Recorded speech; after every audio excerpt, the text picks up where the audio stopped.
Au même instant, sur l'ensemble de la planète, 20 volcans sont en éruption. Certains sont réveillés depuis quelques heures, d'autres depuis des mois, parfois des siècles. Pour tenter de comprendre les mécanismes qui transforment continuellement notre planète, les volcanologues défient constamment les colères de la nature. Ils doivent savoir où et quand le prochain volcan peut frapper.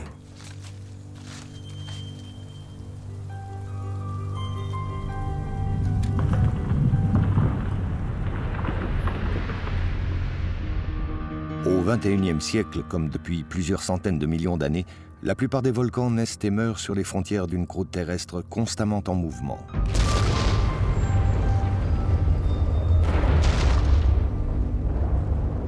Porte d'entrée vers le cœur brûlant et bouillonnant de notre planète, ces colosses menacent à chaque instant d'anéantir la vie qui s'est installée à proximité.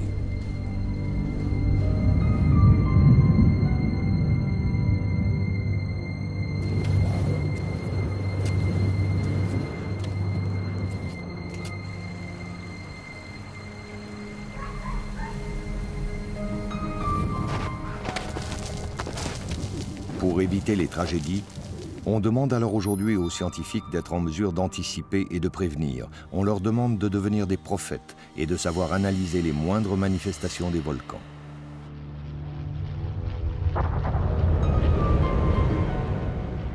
Partout dans le monde, ils mettent alors leurs outils et leurs connaissances à disposition pour tenter de protéger ceux qui vivent sous le feu de la Terre.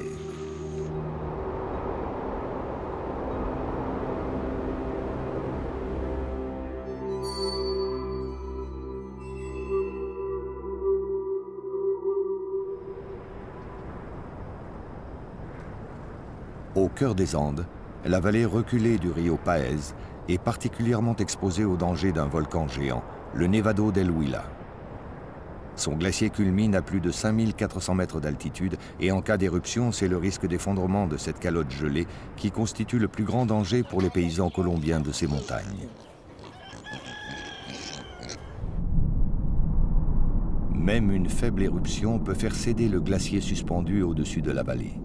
Les tonnes de glace et d'eau ainsi libérées entraîneraient dans leur chute la terre, la roche et les arbres pour former une avalanche compacte, meurtrière, que rien n'arrêtera sur des centaines de kilomètres.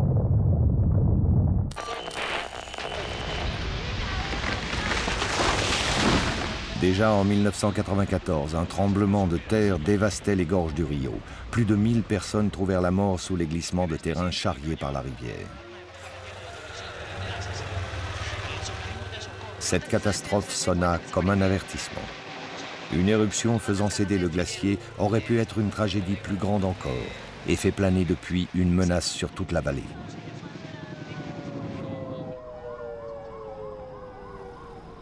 Quinze ans plus tard, pour éviter un nouveau drame, les volcanologues colombiens ont placé sous surveillance le Nevado. Toutes les données arrivent à l'observatoire de Popayán. 3 sismographes ont été installés autour du volcan pour surveiller ses battements de cœur qui se gravent dans la suie.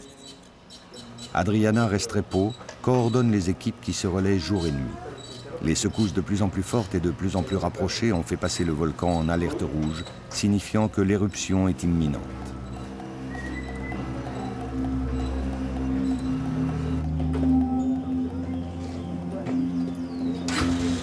En plus des sismographes, l'équipe d'Ingeo Minas a mis en place une série d'instruments pour protéger la population indigène des avalanches.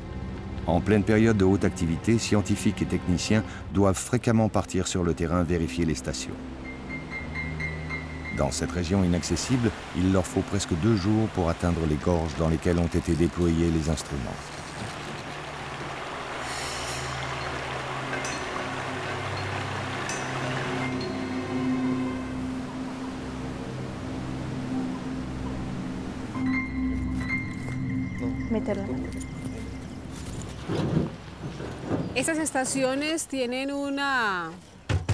Ces stations contiennent des capteurs qui reçoivent les vibrations susceptibles d'être produites par une avalanche. Elles sont en plus accompagnées d'un système d'alarme sonore qui informe la population qu'une coulée de boue est en train d'arriver. Les gens peuvent alors réagir et rejoindre les sites sûrs préalablement identifiés.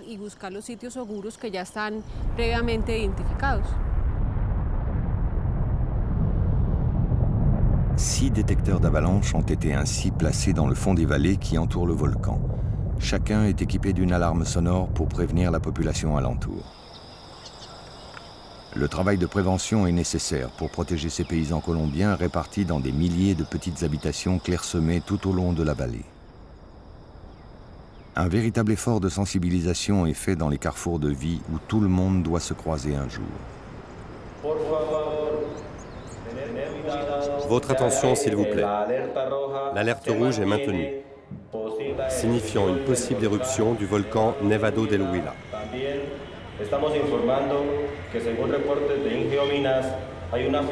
Une fissure dans la partie arrière peut rompre une plaque de glace et provoquer une avalanche.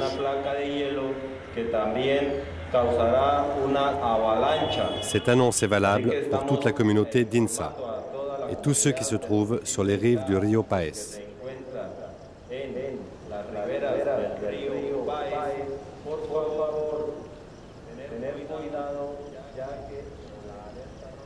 Le message n'est pas toujours facile à faire passer pour les scientifiques dans ces montagnes où la culture indigène est la plus forte du pays. Certains chamans regrettent la disparition progressive d'une mémoire ancestrale.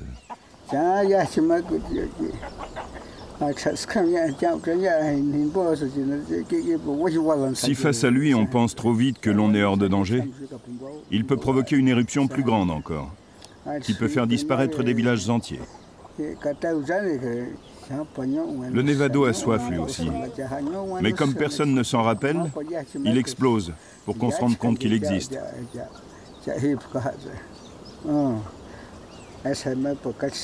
Les Blancs ne se rendent pas compte de ce qui va arriver, parce qu'ils ne connaissent pas la langue paez.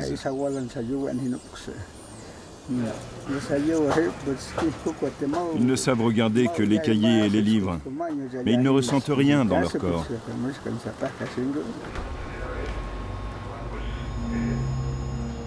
Sur les feuilles de suie apparaissent maintenant plusieurs centaines de secousses quotidiennes.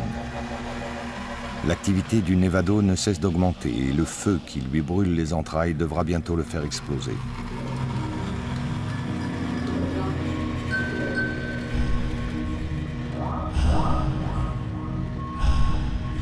Dans les bureaux comme sur le terrain, les volcanologues mettent tout en œuvre pour éviter les imprévus. Monsieur le maire, je dois vous informer que nous avons un problème à notre station relais et qu'une équipe d'Ingeominas se rend sur place avec l'équipement pour faire les réparations. Nous aurions donc besoin de votre aide pour nous accompagner et nous fournir quelques chevaux.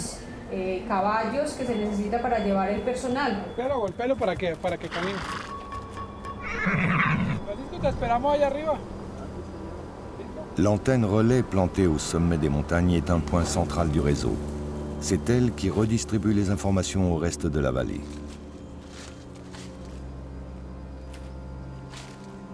À plus de 4000 mètres d'altitude, les ingénieurs découvrent qu'une entreprise de téléphonie mobile a construit un bâtiment contre leur antenne. En ce moment, le soleil est à la moitié, donc le poste devrait être placé plus ou moins par là. Avant, ces installations de Comcel n'existaient pas, donc les équipements fonctionnaient sans problème. Comme on marche à l'énergie solaire, l'ombre portée par le mur qui a été construit peut faire perdre du potentiel en fonction de la position du soleil ou de la période de l'année. Dependiendo de la posición del sol o la época del año. 14:44. Está bien. El sol sale por allá y se va a esconder por allá. Le soleil se lève là et va se coucher là-bas. On ne pourra pas la placer ailleurs. El otro sí mira para acá, sí, Eduardo. Il faudra une journée complète à l'équipe pour déplacer la station relais et la rendre parfaitement opérationnelle. Le volcan semble lui attendre patiemment que tout le monde soit prêt. Il vibre, respire, tremble, mais n'explose toujours pas.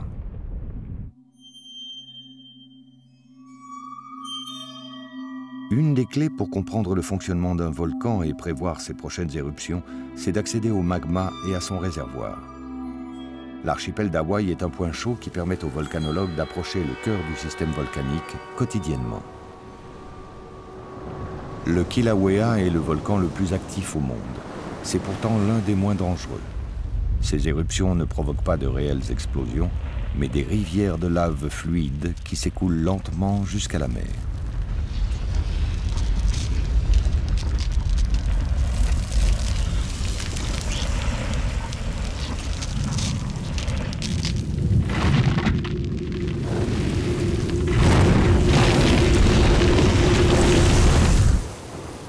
L'observatoire volcanologique a donc été construit au bord du cratère et les scientifiques profitent de cet environnement particulier, de cette proximité, pour développer et tester une série d'outils de surveillance qui pourront servir d'autres communautés à travers le monde.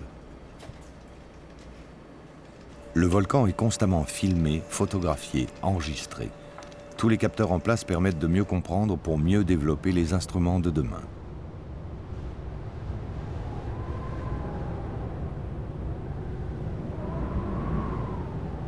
Mike Polland est spécialiste en géodésie, la science qui mesure les déformations de la surface terrestre. J'essaie de le mettre aussi proche que possible du centre de la marque. Ce disque blanc-là, c'est l'antenne GPS. Elle reçoit les signaux des satellites et les envoie dans le récepteur, ici. Alors ce qu'on fait, c'est qu'on laisse tout ça là pour quelques jours, afin de collecter assez de données pour avoir vraiment une bonne position.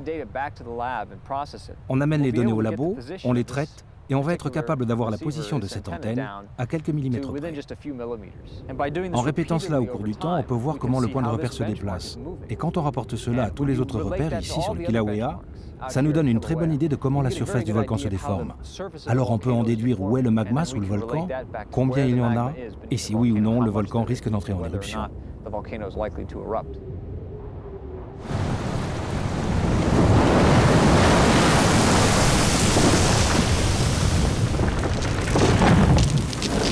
Une éruption volcanique est une poussée souterraine de magma jusqu'à la surface.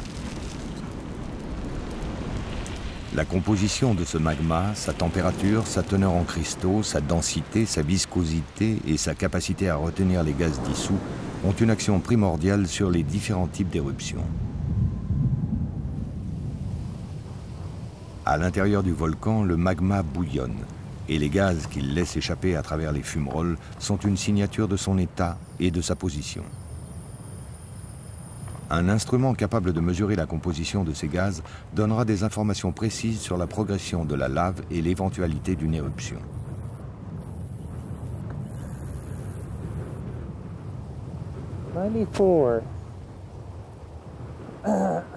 Le principe de la télémétrie, qui permet de faire des mesures à distance sans se mettre en danger, est un des enjeux majeurs de la recherche en volcanologie. Ces techniques sont développées ici pour mieux servir ceux qui sont en contact avec des volcans beaucoup plus dangereux que le Kilauea.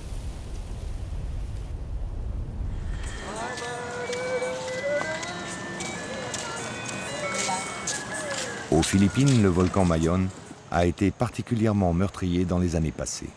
Les terres fertiles à son pied font vivre des milliers de paysans qui sont les principales cibles de ses colères.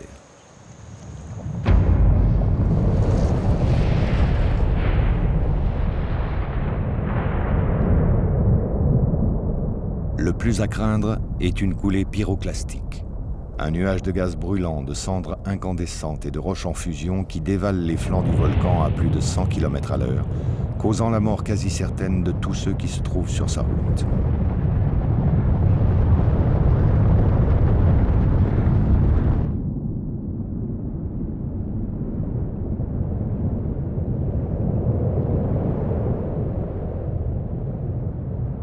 En 1993, une coulée pyroclastique a marqué la population. Veronica Pérez est la seule de son village à avoir survécu.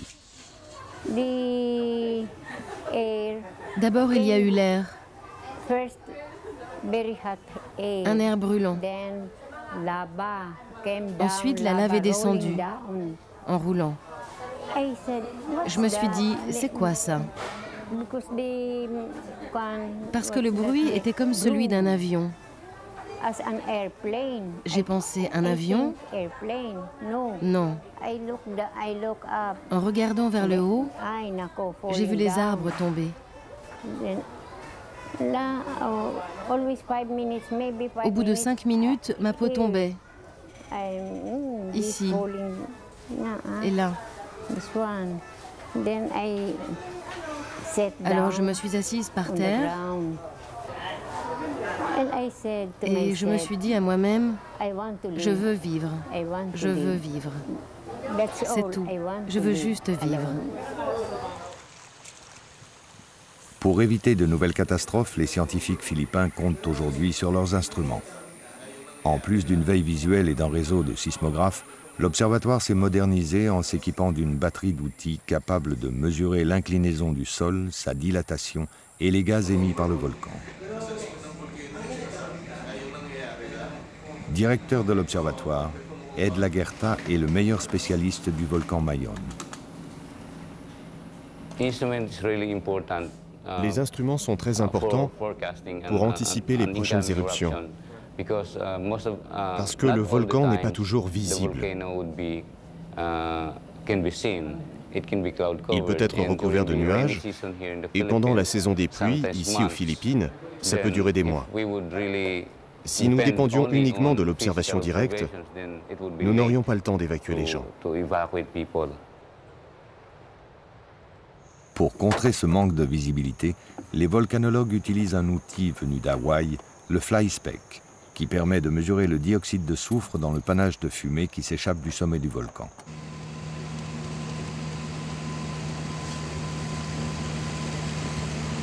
En fonction de la concentration en gaz dans le panache, les scientifiques peuvent en déduire la hauteur du magma à l'intérieur de l'édifice. Dans des conditions relativement confortables, les techniciens philippins peuvent surveiller l'activité magmatique en enchaînant les allers-retours sous le panache.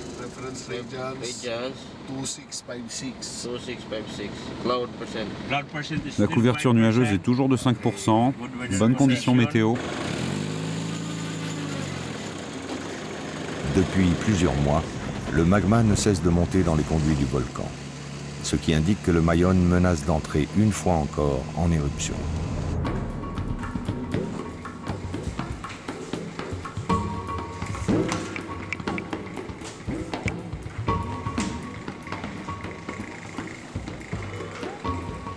Dans l'observatoire, la concentration monte au même rythme que les alertes. Les scientifiques recommandent d'évacuer les zones les plus menacées, relayées sur le terrain par la protection civile. Dans un rayon de 6 km autour du volcan, l'armée est chargée de diriger les habitants vers des centres de réfugiés.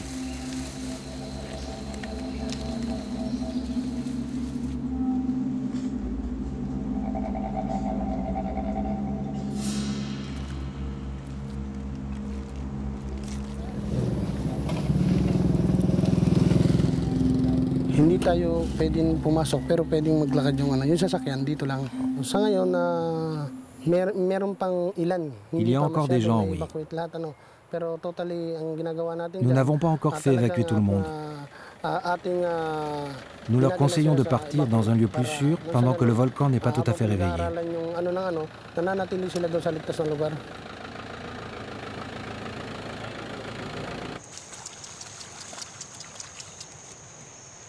Certains paysans préfèrent encore défier les forces de la nature que d'abandonner leurs récoltes et leurs bêtes.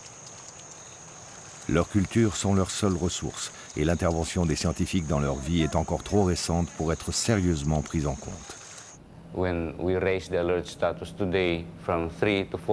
Quand on a fait passer l'alerte du niveau 3 au niveau 4 aujourd'hui, les gens étaient toujours réticents à évacuer. À cause de ce qu'ils ont déjà vécu avec le Mayonne,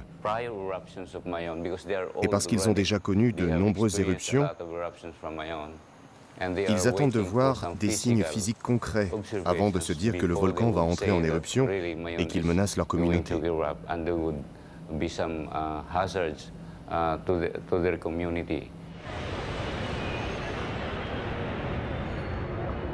Le 20 décembre 2009, quelques heures seulement après que les scientifiques ont décidé de monter l'alerte au niveau 4, le Mayonne, en pleine nuit, a fait une démonstration de sa puissance.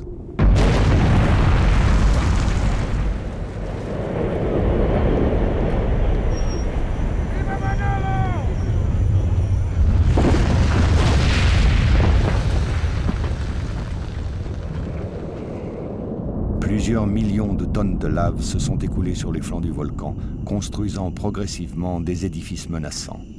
Les derniers habitants réticents jusque-là à évacuer ont alors rejoint dans la précipitation les centres d'évacuation.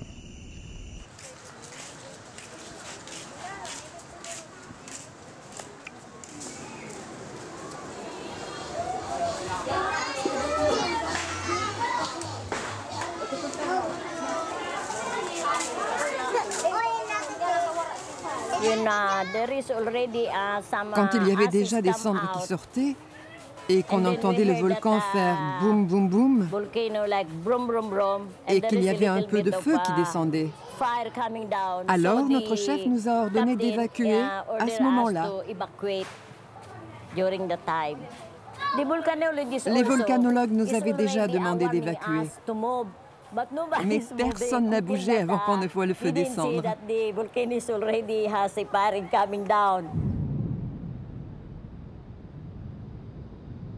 Cette fois, l'éruption du Mayonne n'a pas provoqué de coulée pyroclastique et ces épanchements de lave se sont arrêtés avant de toucher les zones habitées.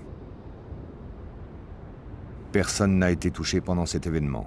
Et si certains s'amusent encore à défier le volcan, tout le monde a sans doute mieux compris le rôle important des volcanologues et de leurs prévisions.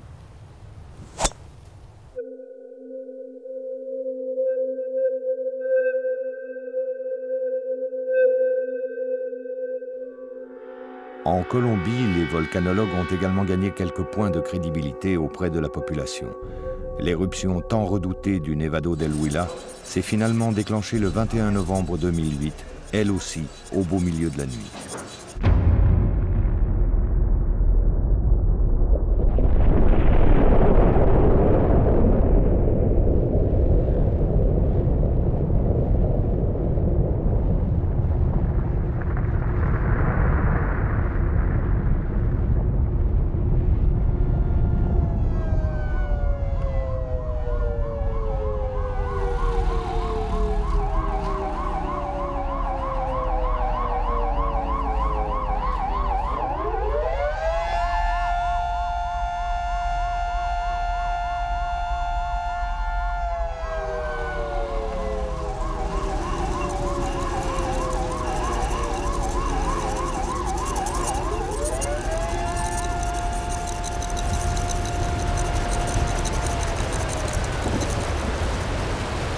Comme prévu, l'explosion a provoqué une énorme coulée de boue, d'arbres et de roches qui a envahi le fond de la vallée. Comme prévu, le glacier a cédé et l'avalanche a été beaucoup plus importante que celle de 1994.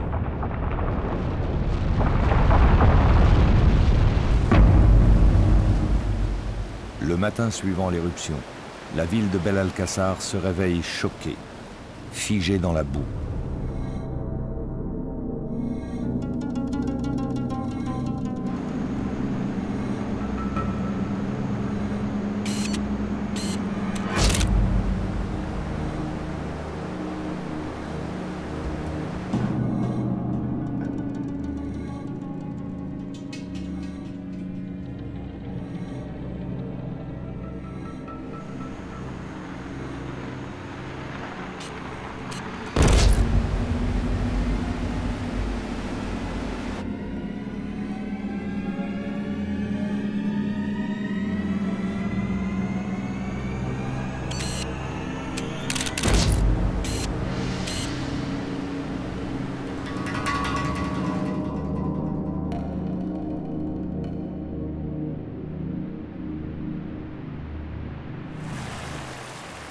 Les rivières ont été détournées.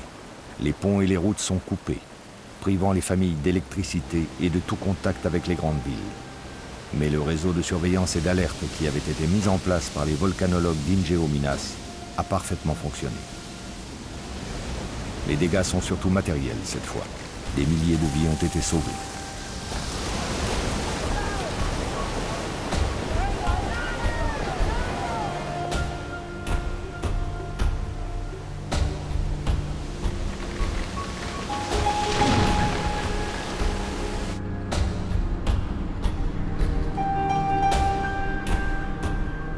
L'état d'urgence est déclaré dans un pays qui était préparé à intervenir. Tout le monde savait que l'éruption était imminente. L'entraide et les secours se mettent rapidement en place.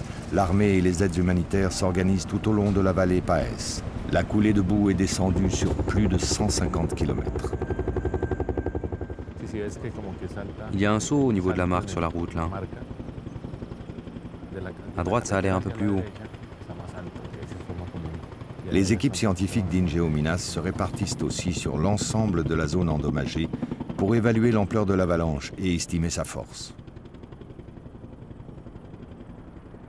Chaque petit groupe se concentre sur un tronçon sinistré et tente de comprendre le chemin qu'a pris la coulée pour savoir où reconstruire, où se réfugier et comment protéger au mieux les populations lors de la prochaine éruption. Là où il y a les petits arbres sous la marque, je pense qu'il n'y a pas plus de 5 ou 6 mètres. Là-bas. Mais ici, c'est un peu plus haut.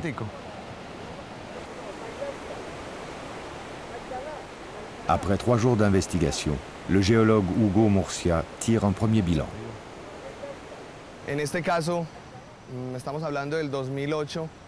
Pour cet événement de 2008, même si les chiffres ne sont pas encore officiels, il y aurait plus ou moins une dizaine de morts. Un mort, c'est toujours terrible, mais je pense qu'on a réussi à faire un bon travail. Le Nevado del Huila sera toujours une menace, et c'est important d'avoir des cartes de danger, des cartes de vulnérabilité, des cartes de risque. Toutes ces informations doivent être intégrées pour éviter qu'une tragédie comme celle de 85 à Armero ou de 94 à Belalcázar arrive de nouveau.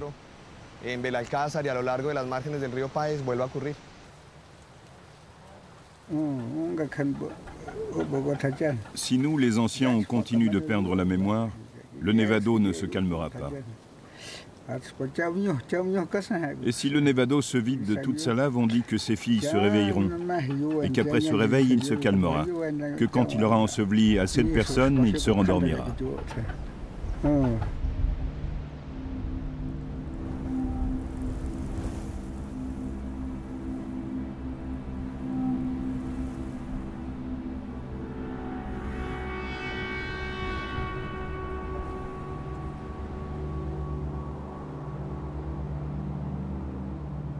En Colombie, les volcanologues semblent avoir trouvé des solutions pour protéger les populations de ces volcans recouverts de glace.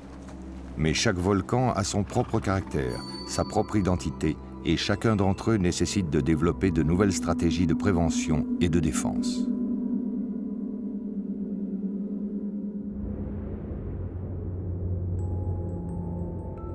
Au cœur de la Papouasie, la baie de Rabaul n'est qu'un énorme cratère actif qui a construit au cours des siècles de nombreux cônes pyroclastiques autour de lui. Depuis 16 ans maintenant, toute la puissance de Rabaul s'échappe par le cône de Tavourvour, littéralement le nid de frelons.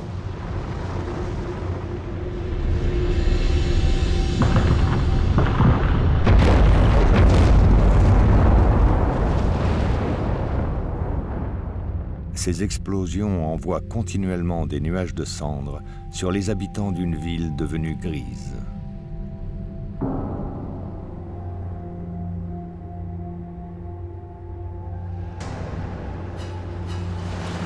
La difficulté que rencontrent ici les scientifiques est de prévoir les éruptions majeures de ce complexe volcanique, car le réservoir de magma est placé sous la mer. Quand ce cœur de lave monte sous pression, il peut soulever le fond de la baie avant d'ouvrir de nouvelles bouches volcaniques.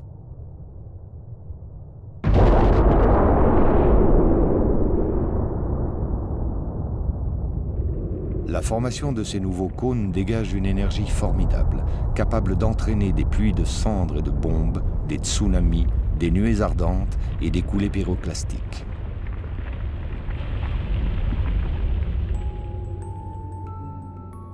Le 19 septembre 1994, une de ces éruptions majeures s'est déclenchée. 2 cônes volcaniques opposés dans la baie sont entrés en éruption simultanément, détruisant la moitié de la ville.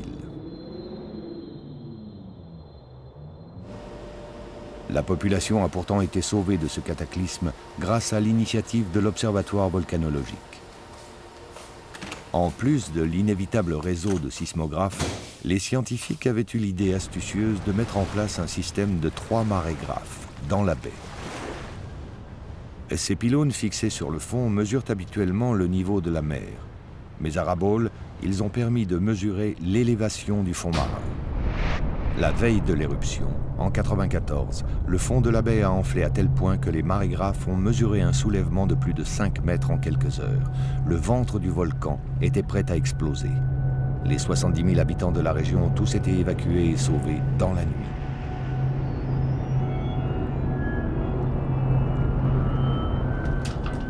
L'ingénieur John Bosco est chargé de maintenir le matériel en état tout au long de l'année.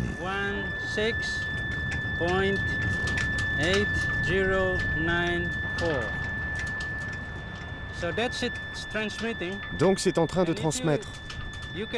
Et vous pouvez entendre la fréquence changer. Quand il y a une vague qui entre, le capteur monte et descend. Vous devriez pouvoir entendre le signal varier avec la fréquence.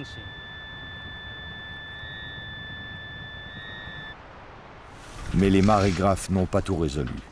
Les tonnes de cendres volcaniques qui tombent quotidiennement sur Rabaul rongent le matériel et les hommes.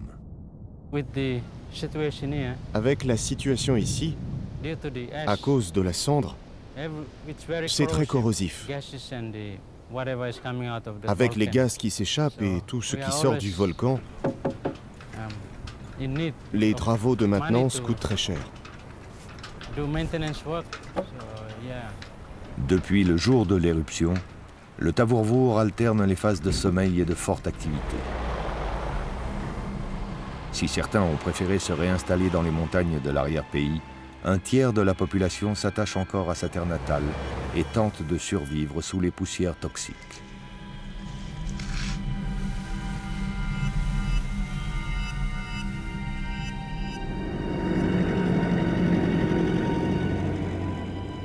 Au-delà des performances des marégraphes et de l'ingéniosité du dispositif, les volcanologues ont besoin de mieux comprendre les éruptions paroxysmales de ces volcans actifs. Au large de la Sicile, le célèbre volcan Stromboli maintient, lui, une activité explosive depuis près de 2000 ans.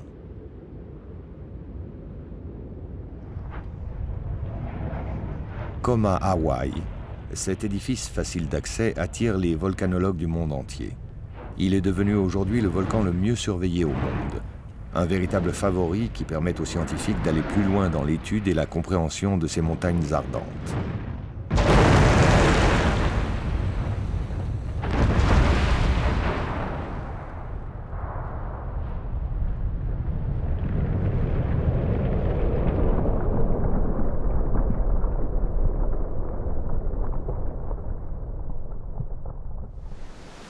Aux explosions quotidiennes sans réel danger pour la population s'ajoutent certaines phases de plus grande activité qui posent encore problème aux scientifiques. Malgré la batterie d'instruments qui a poussé sur l'île et qui enregistre ses moindres humeurs, certains événements majeurs ne peuvent toujours pas être anticipés. En décembre 2002, très peu d'instruments avaient prévenu que la lave allait déborder des bouches du volcan. S'en est suivi un effondrement de toute une partie de la montagne qui lui-même a provoqué un tsunami, une vague géante de 11 mètres qui a balayé le pied de la ville.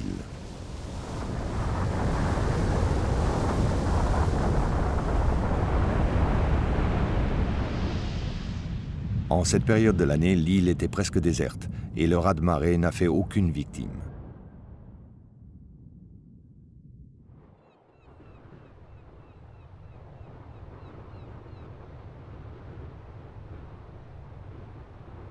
Aujourd'hui, une équipe de volcanologues franco-italienne, menée par Anthony Finizzola, s'est lancée dans une étude sur le terrain qui devrait leur permettre de disséquer l'intérieur du volcan et de mieux comprendre ses éruptions paroxysmales.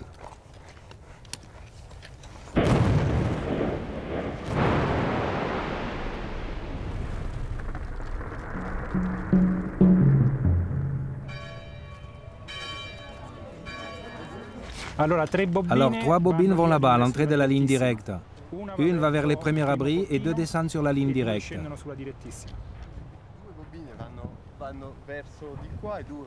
Sì, solo che la mia io la porto su. Ok?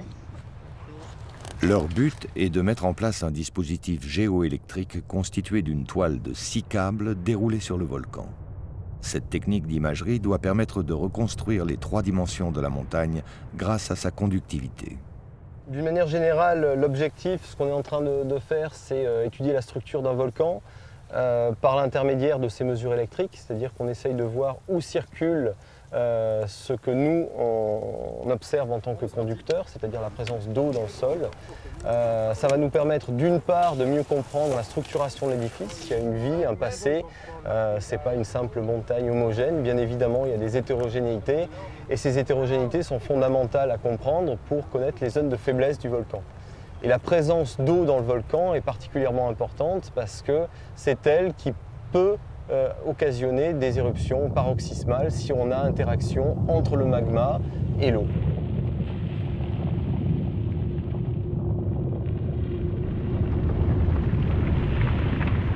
Donc au final, c'est arriver à mieux comprendre ces gros événements qui se passent sur l'île, où il y a des blocs qui retombent un petit peu partout jusque sur les maisons, et donc pouvoir mieux comprendre le fonctionnement du volcan et mieux prévenir aussi les dangers avec du nouveau matériel de surveillance.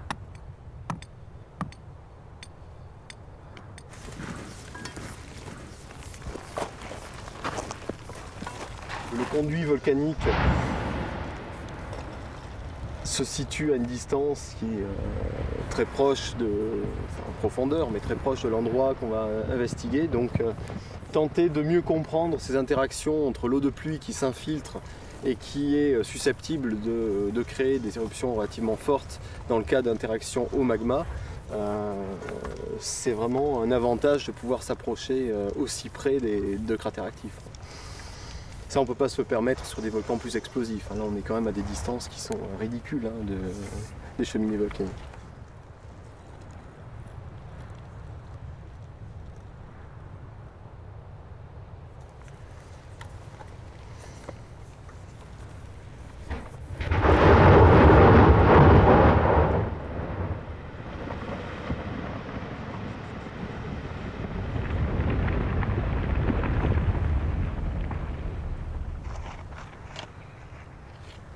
C'est de la très grosse logistique, donc on ne sait pas ce que ça va donner. Il y a quelques jours quand même d'installation pour installer ces 2,5 km de câbles d'un côté à l'autre du volcan. Première fois qu'on teste ce dispositif à l'échelle mondiale. Il n'y a pas d'autres équipes au monde qui ont un câble aussi long pour faire de l'investigation profonde. Là, on va descendre quand même à 500 mètres de profondeur. Donc de la haute résolution, c'est-à-dire qu'on va pouvoir faire de la géologie réellement, comprendre la structure du volcan jusqu'à 500 mètres de profondeur.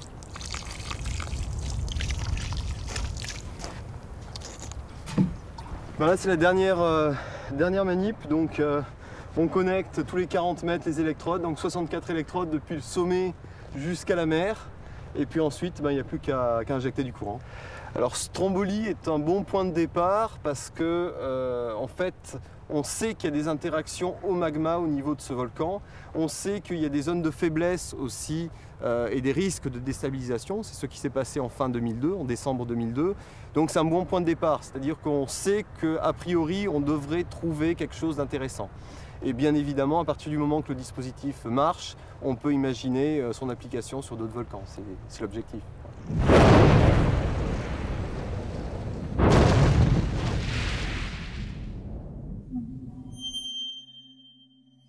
Malgré la volonté humaine de comprendre et de protéger, malgré les instruments toujours plus performants et adaptés, aujourd'hui encore, les volcans provoquent des éruptions imprévisibles et inattendues. Au pied de la cordillère des Andes, le Chaiten dormait depuis près de 9000 ans sous une épaisse forêt primaire.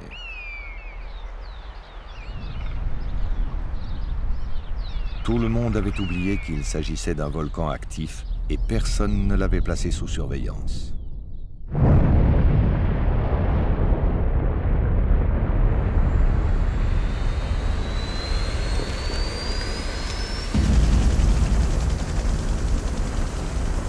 Le 2 mai 2008, son éruption a surpris toute la communauté scientifique et aurait pu créer une véritable tragédie. Sous les tonnes de cendres de cette éruption soudaine, 7000 Chiliens ont été évacués en urgence et dispersés dans tout le pays, forcés d'abandonner leur ville du jour au lendemain.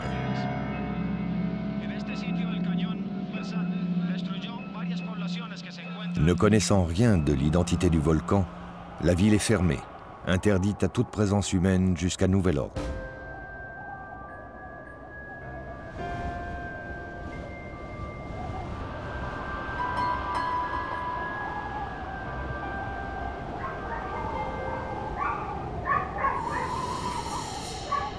Un an plus tard, les réfugiés ne sont toujours pas autorisés à revenir chez eux. Mais un équipement de surveillance a été mis en place pour aider à décider du sort de la ville et de ses habitants. Le sismologue français Denis Legrand suit l'évolution du volcan Chaiten depuis le début de l'éruption.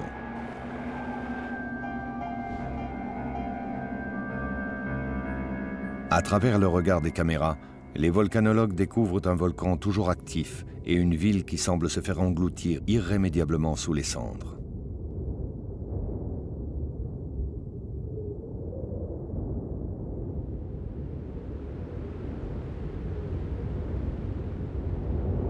La rivière qui mène directement du volcan à la ville a emporté avec elle le ventre de la terre. Les avalanches de cendres et de boue ont détourné le lit du Rio et ont traversé en plein cœur la ville déserte. Progressivement, la terre gagne sur la mer, de la même façon que s'est construite toute une partie du Chili. La cordillère des Andes bâtit ses terrasses au bord du Pacifique.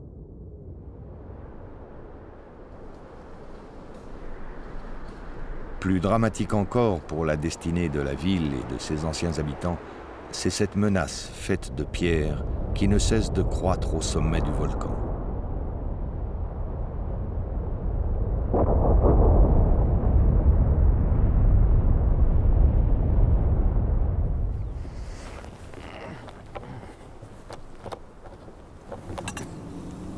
En mesurant le champ magnétique autour du Chaiten, les volcanologues peuvent évaluer les mouvements de magma à l'intérieur de l'édifice.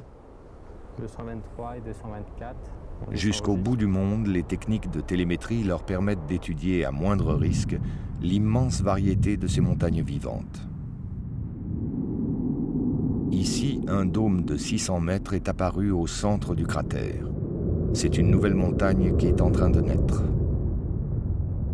Ce cône est fait d'un magma trop visqueux pour s'écouler à l'extérieur, mais à l'intérieur, c'est une bombe à retardement qui enfle.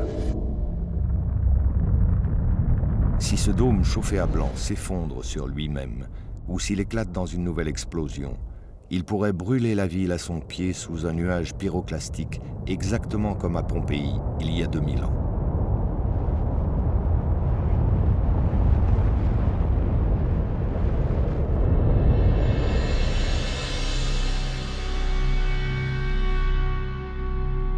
Lors des premières explosions, il y a 1 an, les nuages de cendres avaient soufflé quelques milliers d'hectares de forêt primaire sans parvenir jusqu'à la ville.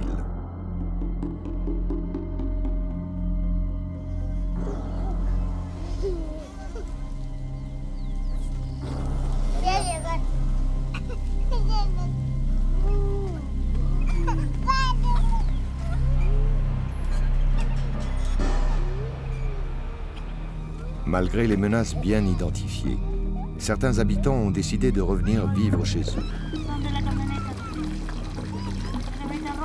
Ils sont une soixantaine de Chiliens qui veulent oublier le volcan, qui ont décidé de ne pas croire au danger.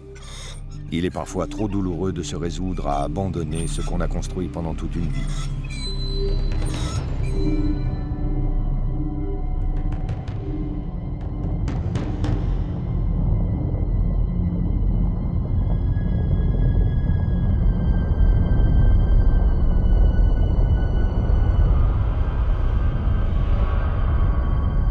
Mais le danger après une éruption n'est pas uniquement pour ceux qui restent au sol. Il plane également dans les airs.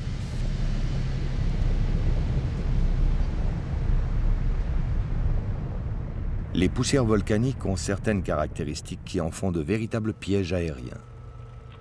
Ces fines particules de roche sont comme des éclats de verre durs et tranchants qui ont un grand pouvoir abrasif.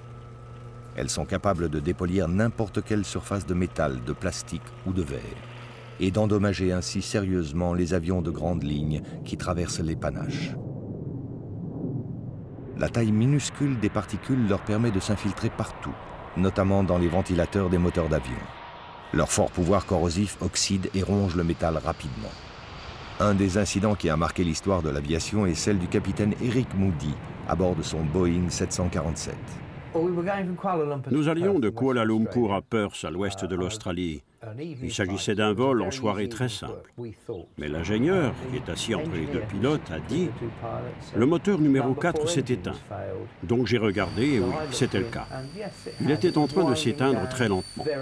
Puis il dit rapidement « Numéro 2 est éteint, numéro 3 est éteint. Nous les avons tous perdus ». L'avion entame alors une interminable descente, jusqu'à ce qu'il sorte du nuage de cendres et que les moteurs redémarrent l'un après l'autre. Ce qui était effrayant, c'est que plus on approchait de la ville, plus il y avait de brume à travers le pare-brise, qui est ensuite devenu un épais brouillard. Et quand nous avons demandé quelle était la visibilité au sol, ils ont répondu qu'elle était infinie. Ce n'était pas le cas pour nous. Alors quelque chose m'a fait regarder sur le bord de mon pare-brise et je voyais parfaitement à travers. Visiblement, il était arrivé quelque chose au pare-brise. Le pare-brise du 747 avait été entièrement dépoli par les cendres abrasives du volcan Galunggung. Dans les années 80, les dégâts causés par les cendres aux avions de grande ligne ont coûté plusieurs centaines de millions de dollars aux compagnies aériennes. Pour surveiller ces nuages toxiques, un réseau mondial d'observation satellite a alors été mis en place. Une veille volcanique des routes aériennes. Toute la difficulté est de savoir faire la différence entre un nuage de cendres et un nuage de vapeur d'eau. De connaître son évolution dans l'espace et dans le temps. Les ingénieurs et les météorologues développent pour cela des capteurs capables de mesurer la température des nuages depuis l'espace. D'autres outils mesurent la longueur d'onde émise par les nuages de façon à déterminer les contenus gazeux de chacun. 9 centres d'observation et de conseil sont répartis dans le monde pour fournir leur expertise à l'aviation civile en cas d'éruption volcanique. Les modèles de prévision tournent pour anticiper l'évolution d'un nuage dans les différentes couches de l'atmosphère.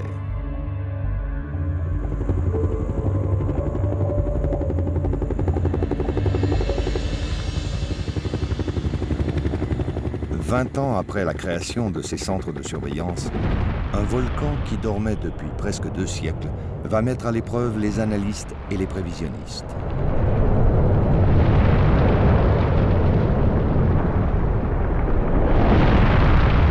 En Islande, le volcan Eyjafjallajökull est entré dans une éruption spectaculaire le 20 mars 2010.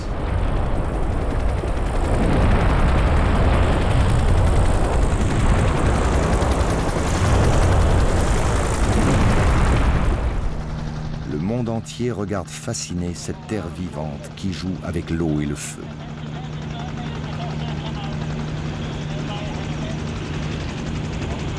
Les spécialistes savent que les cendres des volcans islandais peuvent rapidement toucher l'espace aérien européen. Mais les nuages qui s'échappent pour l'instant ne sont que de la vapeur d'eau et restent inoffensifs pour l'aviation civile.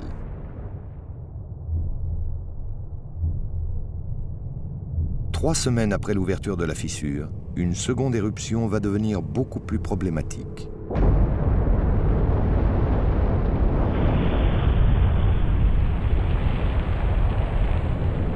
Il s'agit cette fois d'une éruption sous-glaciaire qui expulse un nuage dense chargé de cendres à plus de 10 km de hauteur dans l'atmosphère.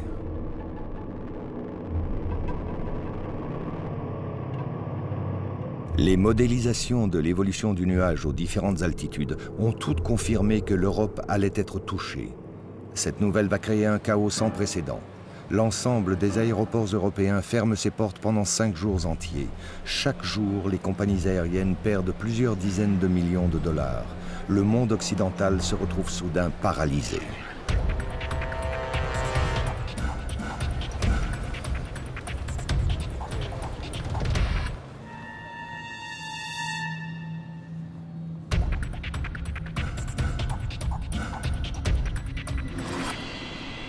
Au 6e jour, le nuage se dissipe et les avions peuvent reprendre leur vol. Mais le volcan, toujours en éruption, continue de faire peur. Les volcanologues savent tous que sous les glaciers d'Islande sommeillent des volcans bien plus explosifs. Ils savent que les panaches de certaines éruptions historiques ont plongé dans la nuit des continents entiers pendant plusieurs mois. Ils savent qu'il faut s'attendre un jour à faire face à un scénario beaucoup plus dramatique encore.